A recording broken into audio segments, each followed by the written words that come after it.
She signed the papers and gave her newborn away without ever holding him. Years later, on the brink of death, she opened her eyes, only to see him standing at her bedside. What happened between those two moments will leave you speechless. Listen to today's story to find out what happened next, and please let us know which country you're listening from. Meera Holloway sat on the edge of her dorm bed, gripping an old sweater as if it could warm her against the truth. She was 20, once carefree and full of dreams, but now staring at two faint pink lines on a pregnancy test. Lines that screamed a verdict, "You're pregnant." When Rowan Blake walked in, brushing rain off his jacket, his usual openness was gone. He sat beside her without meeting her eyes. "What are we going to do?" Meera asked, her voice trembling. Rowan stared at the peeling linoleum floor. "When we have nothing, Meera, no money, no apartment, just this tiny room and a pile of student loans." They talked through the night, tears, silence, bursts of anger. By dawn, the decision had made itself, heavy, irreversible. At the hospital, it all went too fast. Meera lay on the cot staring at the white ceiling, while a nurse adjusted the fourth. Rowan held her hand until her fingers went numb. When it was over, he brought her tea in a chipped mug with daisies. It was too hot, but she sipped it slowly, hoping it would bring her back to life. Life moved on. 10 years passed. Now 30, Meera stood by the window of their upscale apartment, watching the river sparkle. On the wall behind her were photos, Paris, Venice, candlelit cafes, a perfect life. Almost. Rowan had become a respected architect. Meera was a successful interior designer. They had an SUV, weekends at cabins, red wine by the fire. But at her birthday dinner, Meera noticed how quiet Rowan had become. Withdrawn, and at company picnics, he gravitated to other people's children, played catch, laughed freely. One night she asked, "Why do you connect so easily with other people's kids, but never with the idea of ours?" Rowan froze. His fork hovered midair. "Don't start, Meera. We're happy, aren't we?" But she wasn't. Not anymore. They tried. Month after month, Meera watched pregnancy tests remain blank. She blamed herself, blamed him. The tension grew until one night it cracked open like glass. "Do you even want a child, or do you just not care anymore?" Rowan stared at her. Something in his expression turned cold. "Meera, I have a child." The room spun. He had kept it from her for years, not out of malice, but out of a cowardly hope that if he never spoke the words aloud, the consequences of his choices would stay buried. There had been nights when he stood by the phone, ready to confess, but fear would always grip his chest. That night, he packed his suitcase. A week later, the divorce papers arrived. 3 weeks later, Meera sat on the bathroom floor with another pregnancy test in hand. This time, 2 lines appeared again. But she felt nothing, just a void. Her son arrived prematurely, small, fragile. Doctors fought to keep him alive, but Meera couldn't bring herself to hold him. She was afraid she'd see Rowan in his face, or worse, herself. When Rowan arrived at the hospital, he didn't go into the room. He stood outside, listening. Later, he entered with papers. "Are you sure about this?" he asked, offering her a pen. Her hand trembled as she signed the release forms. The boy was named Callum. Callum Blake grew up in the silence of state care, twice adopted, twice returned. Too quiet, too thoughtful, too closed off. Teachers called him distant. Foster parents called him difficult. But in truth, Callum was just careful. He watched the world the way a painter studies a canvas, not with fear, but with caution.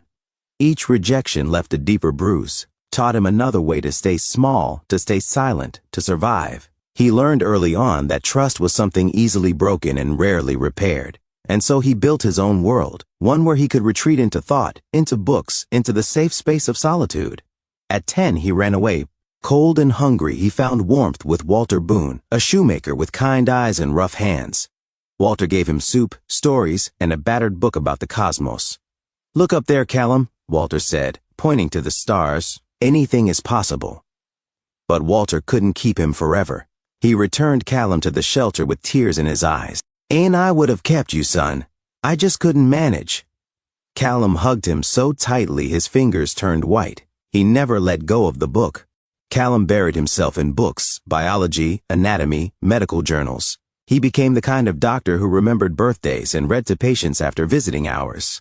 People said his presence alone made you feel safe. One rainy night, a woman in her 50s was wheeled into the emergency room, her face pale and contorted in pain. The paramedics shouted vitals, and the team sprang into action.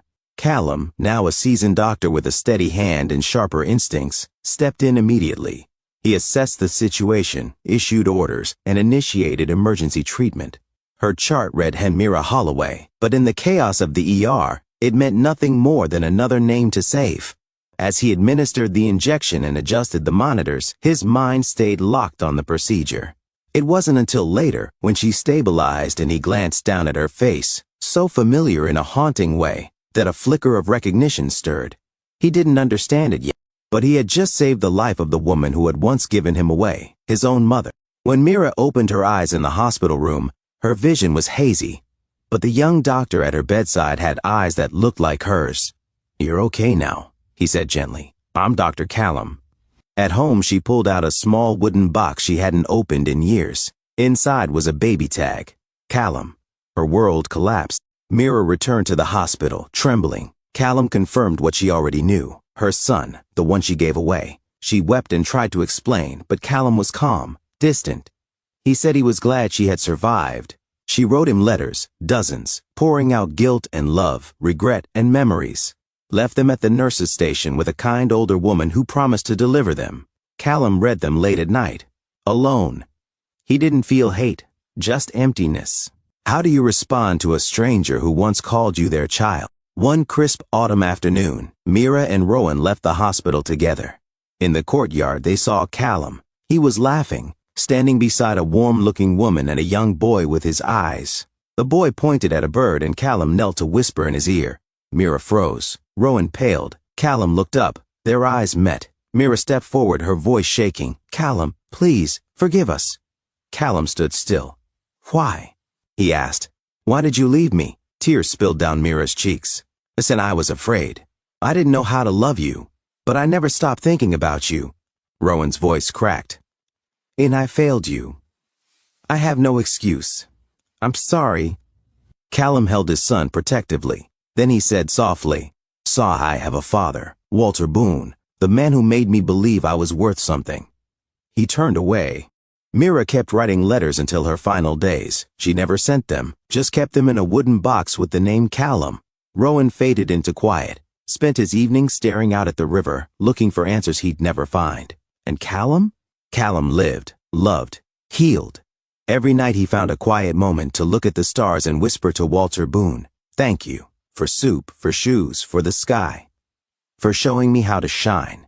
He wasn't angry anymore, just full of gratitude. He had a family, a son who believed he could be anything, even an astronaut. And when that boy brought him a crayon drawing of a rocket ship headed for the stars, Callum smiled. "And you'll go farther than I ever dreamed," he whispered. Above them, the stars burned quietly, and one of them, just one, burned a little brighter. What do you think of Callum's decision to not reconcile with his birth parents? Would you have had the heart to forgive knowing you were abandoned as a baby by those who should have loved you regardless instead? Please share your thoughts in the comments below, and thank you for tuning in to Storyline Narratives again.